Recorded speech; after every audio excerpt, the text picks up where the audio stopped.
morning, evening, or afternoon, depending on which side of the pond you're on, and welcome to another extra special episode of Across the Pitch. My name is Phil Kennedy, and I have Darren Woodhead, the author of 50 Years of Accrington Stanley, here with me today, and we're going to interview an Accrington Stanley legend who spent 3 different spells with the club.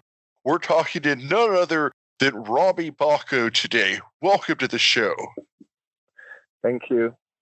Hello, Rommy. Nice to have you on your show. Thank you very much. It's really nice. So now you started your career off. You were born in France. So tell us a little bit about your early career and days in France, and then how you ended up over in England. I think that would be a great place to start.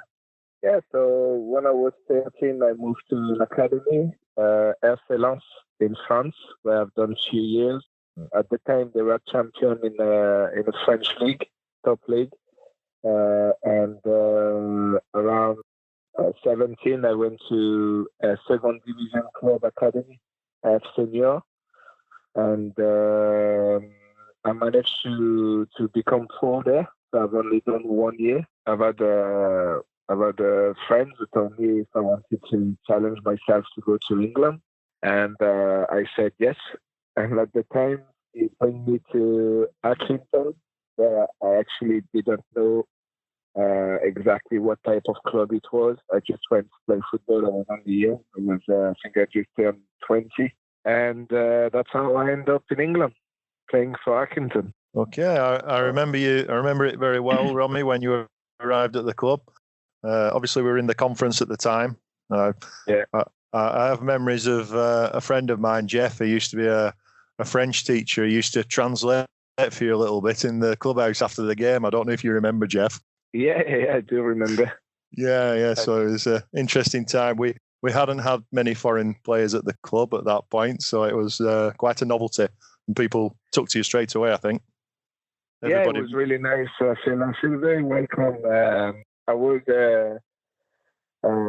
very excited the way people were nice to me, and I really wanted to learn the language. So I took myself some lessons to learn quickly, to be able to understand my teammates, and to be able to understand the banter and changing room. So, and the fact that we were doing so well, it helped, because all I had to do, I was in an happy camp, and people were very young and friendly all around the club, and it was really, really easy to set up anyway and settle down. Yes, I mean, you joined the club at quite a historic time, didn't you? I mean, the conference season, winning the conference in your first season. You must have thought it would always be like that, Rommy. It was a very interesting time, was it? A great time for the club. Well, for me, as I said, it was everything I knew. I didn't have any clue about English league from the top to the bottom. Yeah, we used to see Manchester United and the Arsenal. But from France, when you're a kid, you don't see lower league, and you don't realize how big it is and how good the quality. I remember being delighted and thinking, because I came from a second league in France, I should come and play at least for second league in England. And I just realized that English league were absolutely fantastic, with a great level, and everyone was dreaming to come to England. So it took me time to realize how hard was the English football, especially the conference. I remember talking to my friends and tell them how hard it is. They told me that I'm mad, that it's impossible a fifth league in the country could be so hard. And I said, I promise you, that we are playing every week. It's really tough. People are fighting to win football games, and it's very serious, very professional. And that's how I felt when I came here, and I realized how good was the league. Yeah, even in the conference. It's the fifth division of English football, and I think you'll agree with that, Phil, won't you? I don't think there's another country in the world who has a fifth tier of football like that. Oh, not any way in the world. I mean, the National League, when you think about some of the teams that are in there, especially now. I mean, you have like Notts County is the oldest team in the world, and then you have up and comers that have somebody like AFC Filed, and then you have Wrexham in there right now. Yeah. I mean, it's just it. What other league in the world do you have teams in the fifth tier that you could go to another country and start naming those teams, and then other people would have heard of them? Yeah, it's incredible. It's a tough division. Nowhere else in the world you can have that, because even fan-based, there's some club like Chesterfield, Leighton Orient a couple of years ago, where I ended up my career, like we had 6,000 fans at games. It's ridiculous. Absolutely ridiculous. Like their support and it's not only because the teams are really good. Clubs spending lots of money, and they're really passionate. It's something different. The English football is different than any other country. The fan base is fabulous. The only place where you have guys that'll go out and stand in the rain on a Wednesday night just to watch a 6-tier game. Yeah, it's incredible. Yes. So you managed to come through that, Rommy. We promoted from the conference and open top buses and everything else that went with it. And then it was into the Football League. Very big occasion for yourself, where you managed to score the first 2 goals for Accrington in the Football League, and for over 40 years. Historic occasion. How did that feel? What did that mean to you? Actually, I was at the time, like everyone were talking about it in the changing room, but I was still in the stage where I didn't realize how big it was for me. People were talking, but I didn't listen to that. We play a few games without to score goals, and I could remember being sitting next to teammates, and they were talking. I said, I think I'm going to score today. I think you're going to score. And I didn't know how important or how historically it will become. It's after I scored and I realized everyone emotional and tell me, do you know what you've done? And I said, well, I just scored a goal. And they tell me, no, we've been waiting for this goal for so long. So that's after this moment I realized that it was quite incredible. Yeah, it's one there, history books forever. So it's really nice, isn't it?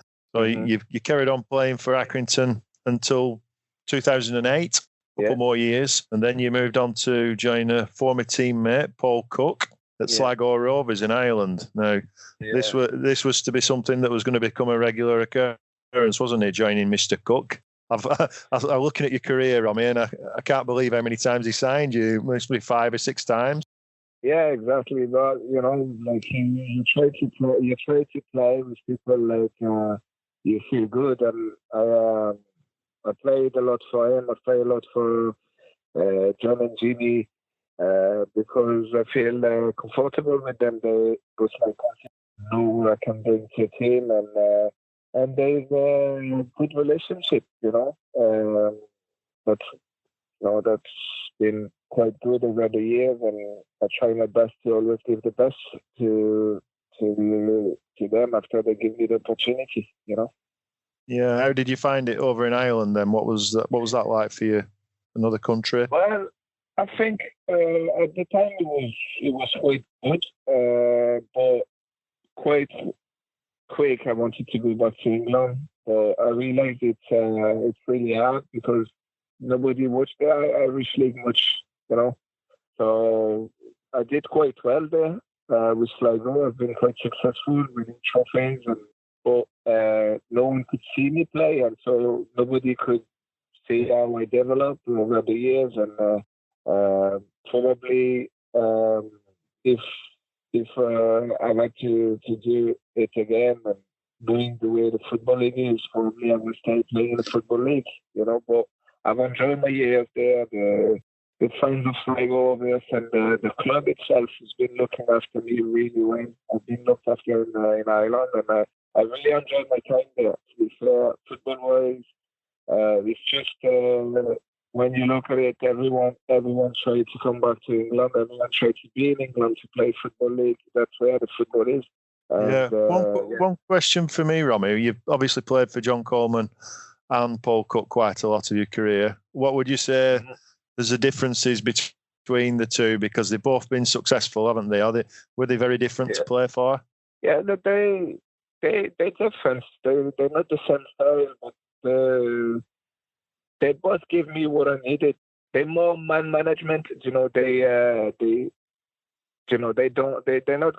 will teach you lots of things, but they will know exactly which player, how to deal with a player. I had a character different than other player. So with me, they will say, okay, you need to do well, you need to do like this. And they knew if I could do what they said to me to do, like we will get on, we will get on a lot. For me, they are a bit different because John will be more old school and Paul will be different. Like he'll be more like knowing the player, going into details and all. John will be a bit distant, but with a player like me, some player get on well, he'll be really close, and both of them will be really open. If you do really well for them, they will look after you. And it's something that I've always tried to be looked after. As a player, you really want to make sure your manager likes you. And there are two lovely managers that if you work hard for them, you will get looked after. And that's the most important. That's what my memory gave me. So I've always been looked after. And you can tell if they did sign me again, it's because I've been always working really hard for them. But they've got similar points. For me,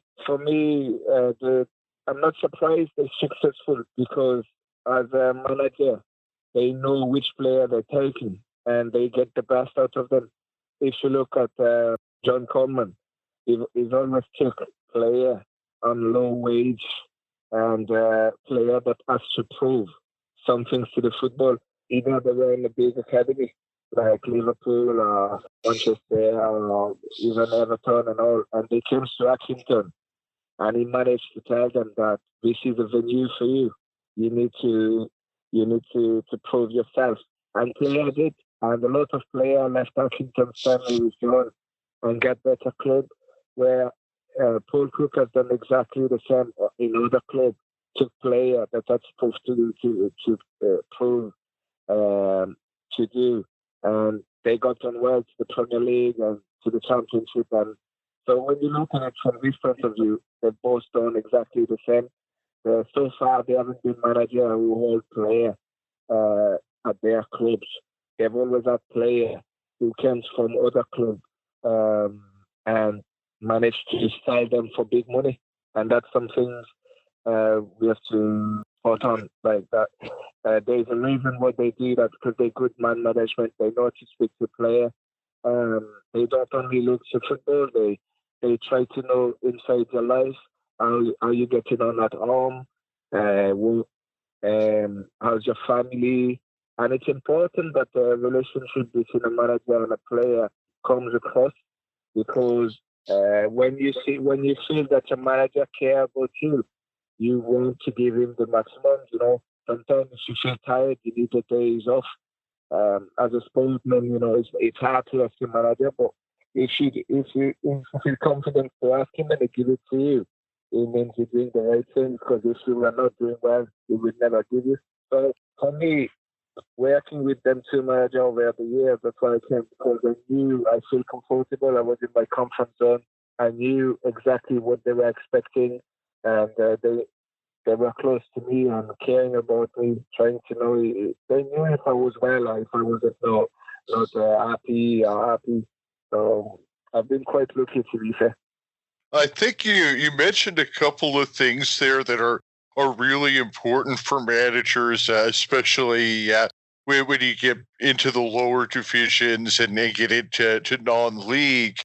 Is two things. Or one, you said that John Coleman is very good about finding a player, looking at what that player excels at, and then using the player that way, as opposed to trying to force guys into a position they're uncomfortable. He uses guys in a way that they excel at. And the other thing is caring about you as a person and knowing that you're not just a football player, but that he cares about you individually as a person. And I think that those two things are extremely important, especially for managers at the lower divisions and non-league. Yeah, exactly. It is because you see some footballer like you think more now about mental health and stuff like that.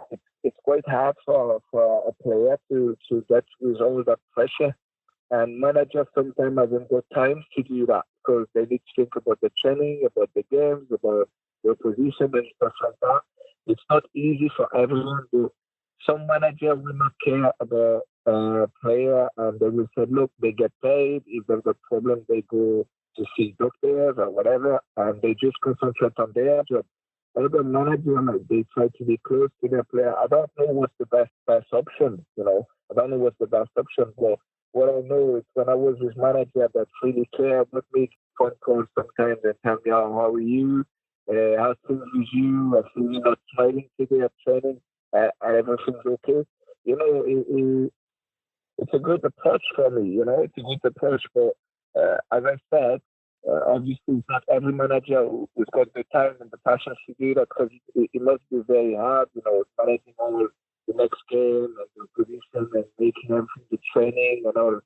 It's a hard work, it's hard work. So they still did it and they still do it because they got successful. And you can see player who play for John Coleman has been playing after for Paul Cook, and player who plays for Paul Cook play for John Coleman. Either way, you can look at the history. There's a lot of players who play for both teams, and they do well for both managers. There's a reason for that, is because they similar on that to be close to player and try to make sure they get the best. Then to kind of change gears a little bit, we've been talking a lot about your time at Accrington and your time with SLIGO, but one of our other co-hosts, Tony Robinson, wanted us to ask about the time that you played in China and in India, because I imagine traveling and playing in those countries, in those leagues, was a whole other experience in itself. So in 2011, when I went to play in China, it was a completely different situation than now. Most of managers were Chinese. The mentality was very different than today, because today there's so much money and they take foreigner manager and they got good setup. It was good setup when I went there. It was professional about everything, but the work was really hard. I've never worked that much. That when I went to China, I was doing 3 training a day, every day, all year. It was absolutely ridiculous. But the mentality back then, it was more you work, better you become. So we were training in the morning. We had the gym early afternoon, and we were stationed in the late afternoon. And every single day, part on a day match, and it was tough. So at the time I only stayed 1 year. I did like it. It was quite good level, to be fair, but I thought it was really hard for me to stay playing like that, because I couldn't see myself playing like 3 or 4 years like that. So I had to come back here where we know exactly, we could see when a player is tired, he needs rest his body and stuff. On that matter, at the times I went there. So at that point, the Chinese league today would be much different than it was in that day. And so back then, there hadn't really been any foreign coaches, and you had Chinese coaches, and their basically what they were trying to do, their philosophy was just, train you until you drop, and then train you some more, and it wasn't effective, because I'm sure that the players are getting injured a lot and things like that. Yeah, when you look at the Olympic Games and you see the Chinese sportists, they're really successful, but you need to look at how old they are. They're really young. They're about 20, 21, 22, where because they work so hard from a young age. they've been teaching to work like that, and they're successful doing it. But there's a damage after that. It's harder you work, and on today's day, you can see we look at it properly, because you look at football in here, in this country, and in other country. We do under 17, under 18, under 19. They go even under 23s. It's because we don't want to push player like we used to, like the Michael Owen at 17, the Wayne Rooney at 17, and all, because they see after they get big injuries, or if they're not looked after properly, they won't be able to last long, So we try to protect them and to not give them too many games. But when I went in China at the time, and it's not like that now, because they invest so much money and they want to develop their football to attract international big name player and other young player. Because at the time, most of the player international they were at a certain age of their career, like they were 32, 33, 34. But now they attract player like 23, 24, and even at the prime times like Oscar or Ramirez or Hulk. You can see the name who's going to China now, obviously, because of the money, because they pay a lot of money. But as well, the league is getting better and better. But the manager who's there, they are international manager. Like we've seen Lippi, we've seen Benitez. You see, the manager who goes there are more professional, so they won't do exactly what I was doing at the time, doing 3 trainings a day, because at the time it was the mentality. It was, if you train more, you will learn more, you will become better. But for me, I couldn't do that. But I've done it for a year, and I think after I've decided to come back, because it was too hard. But if it was on today's day, obviously, with the new manager and the new system, they've learned how to become better. Obviously, I would have stayed longer, because it was quite nice setups, and the life was nice there. Well, I think that we've seen a little bit of that even in a country like the United States, where I'm at, as more managers have come over from Europe, and we've started to have some of the MLS teams have training academies and things like that. I mean, there's a way of doing things, and in places like England and France, of course, they've been playing football for hundreds of years at the top level now, and even a place like the U.S. and China, are just very behind in times of football, and bringing in the European managers, I think, is huge anywhere. Yes, exactly. But I think we're all learning, because the fact that managers are traveling now, you see, I think that when you see the French manager comes to England, they bring different things. The Spanish manager tried to come to England at the beginning years ago, and they force players to do a certain lifestyle, and slowly it changed. You see, we get things from people, Like I think in America, you have already the monitor on players to know how much they earn, how much they work for training and stuff like that. And now you look in England, everyone's got it now. It came about 4 years ago, and we all use it for training.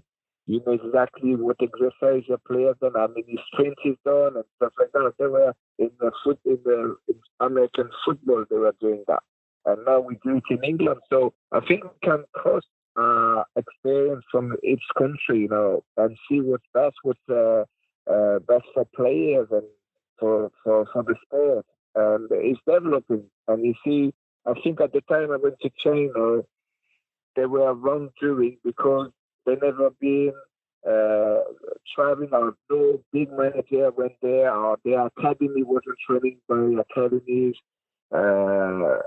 managers coming from Europe and stuff like that. So they learning. And America, I think, with the MLS are getting big, and you see the type of David Beckham's coming through the Major League with the Miami. I mean, that was really a turning point for us over here, even though, David Beckham, in terms of on the field, may not have even been the best player on his team. That might have been Landon Donovan. just having the name David Beckham made people on your side of the pond take attention to, oh, hey, they're playing football, actual football in the U.S. now. And like you said, David Beckham at that time, he wasn't 34, 35 years old. He was still at an age that he could have played in Europe and even came back and played in France. At the time he comes to LA, he was still wanted by Real Madrid. They offered him a new deal. You know, he was playing for Real Madrid. He was really good. He was still at the top of his game at that time. Yes. So, Rommy, you moved back to Accrington in 2012-13 for a second spell at the club. That was again under Paul Cook, who'd replaced John Coleman by this point, who'd gone over to Rochdale. You had a good season that season, although the team was struggling a little bit. You managed to get 10 goals in that season, didn't you? And played nearly every game in the league. What are your memories of that period? Well, I wasn't that pressure, because obviously the expectation of everybody, I left on the high and I come back, everyone's speaking, I release back, you always have to step up. So I'm working so hard and I was quite pleased because we had hard times. We did it, we struggled and we were in the bottom of the league and all, but I think overall we done quite well and we managed to stay in the league and I had good memory of that season. It was a good season at the end. Yeah, and then after that, you moved on again. You were off to Plymouth this time. Not for Paul Cook this time, was it? And you played for Plymouth and then Chesterfield and Portsmouth. Is that correct? Yes, and I went to India for 6 months. Yes, you did. So I was in India. It was completely different because in India, football is actually that's not the priority of people. You play in front like lower attendance. Only 3 clubs have big attendance, and after you play in front like 2,000 or 3,000 fans, and the level was the lowest I've played in my career. And that was completely different. But football-wise, it was the lowest level I've played. So when you're a competitor, like you want to play the highest you can. I was pleased to come back to England and play football in the Football League. Yeah, well, that brings us on to your third spell at Stanley. So again, that was an exciting period. Although when you did sign, that was the end of the season when we just missed out on promotion, wasn't it? You featured in the playoffs. That was a terrible time, a frustrating time for everyone at the club, wasn't it? When we missed out on the last game of the season against Stevenage. Yeah, it was tough, like, because I think with what we've done, we could have gone up this year. It was small things when you look back and you think at games we've played where we dropped the points and stuff like that, it's where you've got regret. So having that on the last game of the season, like, it's hurting. Yeah, it's. I think it did. I know you'd left a couple of years later, but I think it just spurred everybody on to make sure it never happened again. I know the next season it wasn't a promotion season, but it was successful in the cup competitions, wasn't it? I know you featured in big games in that season when we played Burnley and Middlesbrough and West Ham. There must have been some memorable games for you to take part in, Rommy. That was big. We've had actually a good year. We've had a good year. We done well in the cup. We beat Burnley. We played against Middlesbrough. They were for Premier League at the time.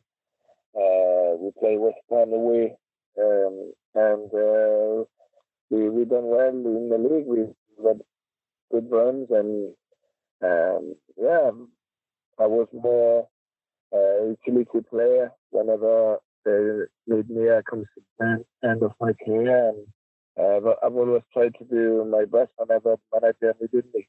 So I scored a few goals, and I just enjoy my football, and I was more with friends. I was playing with friends. It wasn't much as competitive as it has been in the past, early on in my career. I just came and did my experience, and I was teaching the youngest player. I was giving them advice on my experience, my career, how they should behave, and it was fun. I've enjoyed my last spell at Accrington. Yeah, and you scored some important goals that season, didn't you, as well? I remember one in the FA Cup at Bradford, and I remember 2 goals against Blackpool. That was on Facebook last night. I posted it. It was a memorable game when we were losing 1-0 and you scored 2 goals. You remember that game against Blackpool, Rommy? I came on from the bench and couldn't believe it, actually. So the problem on penalty taker and manager John at the right goal, a player saying, "Oh yeah, when penalty comes, you don't take your responsibility and you're scared." And he had the right goal. I think he was right. He was right to say it. So I came on the pitch and I said, "Well, I've got nothing to do. I'm gonna take it." And I took it at the time. Like I could see everyone's looking at me, said, "That's good." And I've scored. And right after, I think it's Sean McConville, he crossed the ball and couldn't believe the ball was coming to me, and I was running, and it's coming to me, and I said, "Oh my God." And when I scored that goal, it was crazy, actually. It was crazy, and I went to the fans, and I could remember, like in 10 minutes, scoring 2 goals, losing 1-0. It was incredible. I'm really, it's a big memory of that season, I think. It's the best way to win a game, isn't it? It's the best way. Yeah, absolutely. I mean, can't beat that feeling. Now we've talked a lot about football here so far, but we also have some kind of fun questions that we do here on the show, and Tony Robinson, who is one of our other co-hosts, is the one that actually came up with this, and it's called Rapid Fire.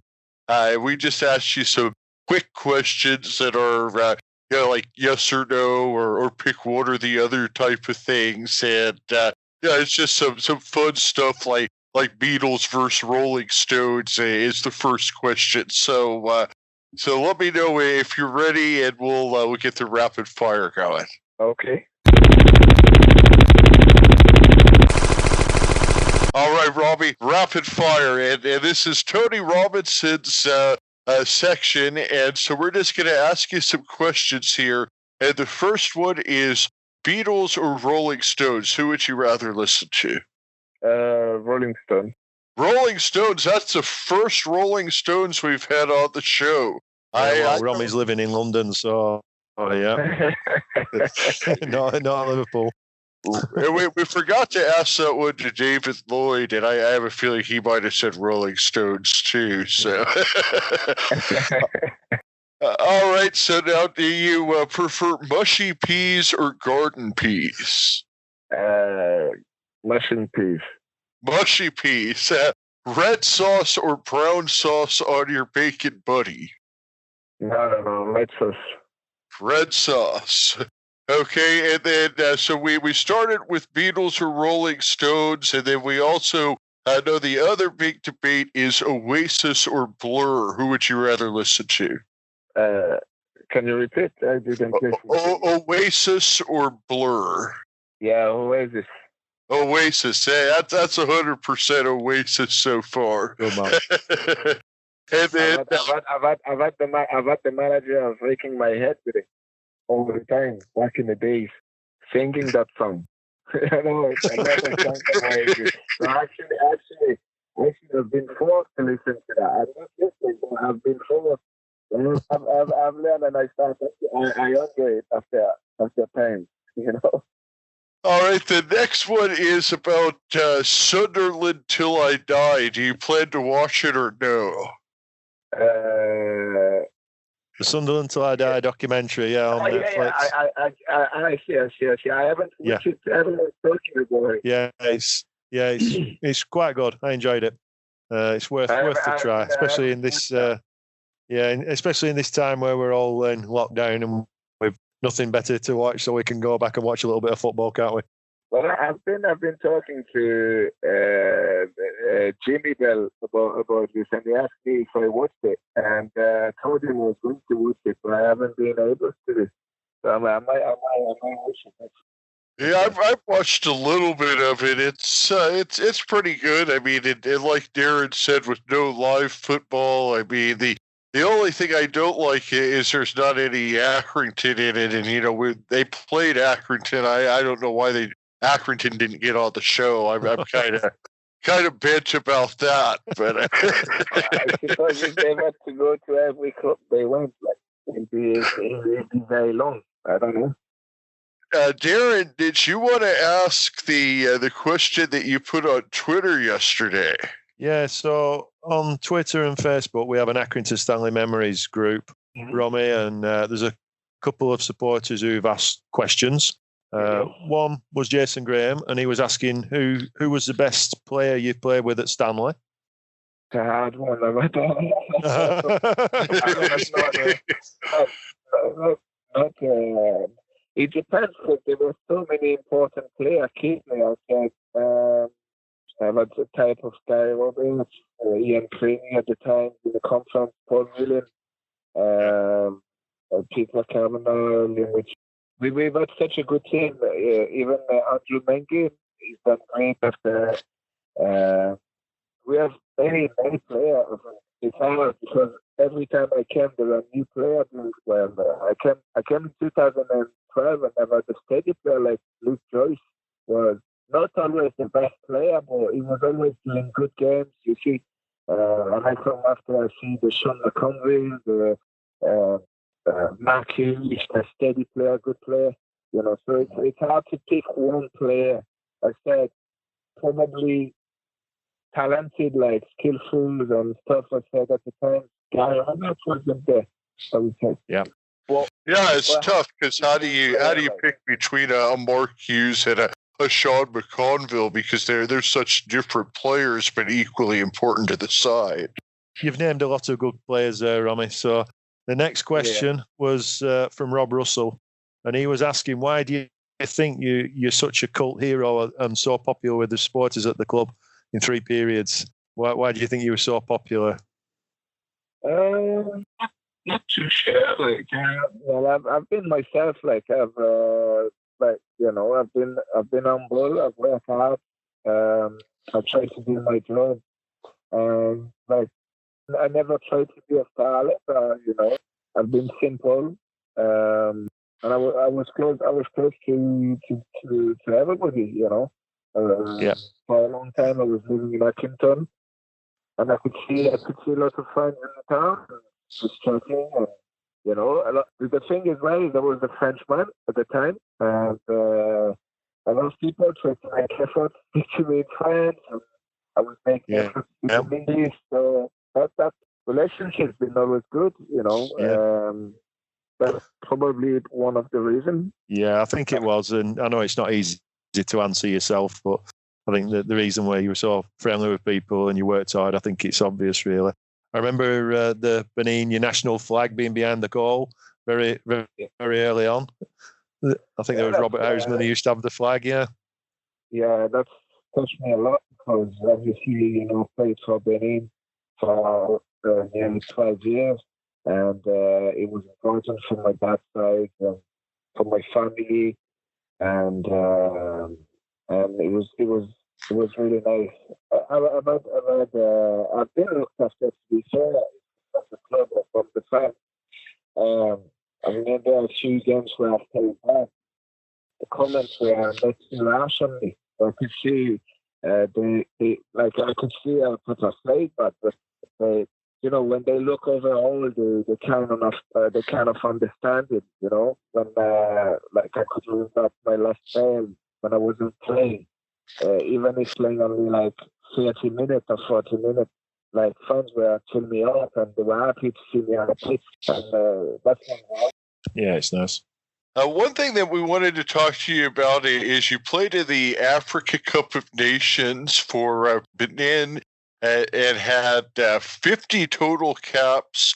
What are some of the highlights of your your international career and playing for Benin, and did you qualify through your parents? Because you're originally born in France, so how did you qualify for the Benin team? Yeah, my dad is from Benin, so when I was in France playing, the Benin National Team qualified for the African Cup of Nations 2004 in Tunisia. And at the time, they contacted me to come in pre-selection of the people able to go to the competition. And we were 40 player called, and they picked 23 players at the time to go in Tunisia. And I was in, and it's all how it started. So I was really pleased, and it was an excitement for me. And I can remember a couple of years ago, and one right back, and the manager didn't know who to use because we had no right back. And he came to me and asked me, would you play right back? Yeah, I was so scared because like playing in front like 40,000 people in African Cup of Nations was the first time, and I just said yes because it was just crazy, and said yeah, no problem, and that's how I started. I done well that game, and they keep calling me after they keep calling me, and I started being a regular at the team, and that's how my luck came playing for Benin. I carried on playing till like 2014, so from 2000 and end of 2013, end of 2014, I've been playing about 3, 4, 5 times a year going to play for Benin. And did you play against some well-known players in that tournament, Rommy? Oh, I played against most of the best players. I played against Samuel Eto'o, DJ Drogba, Michael Essien, JJ Okocha, Kanu, Adebayo, Mamadou Dia. I played against most of the best. Kolo Touré, Yaya Touré. I played against most of the best players of that generation between 2003 to 2014. I played against all of them many times, and it was just amazing how good they are and how good the African teams become. Because a lot of people were looking, but I'm sure a team like Ivory Coast could give a right goal against teams like England, actually. Because when you look at most of the players there playing the Premier League, you see at some stage they have Solomon Kalou, they have Gervinho, they have Didier Drogba, they have Yaya Touré, Kolo Touré. They were all in the Premier League, actually, all of them, and they were not only small players. They were. Yeah, it's going from strength to strength, isn't it, in African football? So, so thank you, Rommy, for joining us. Just one question before you do leave us. It's been a fascinating chat talking about your international football and football overseas.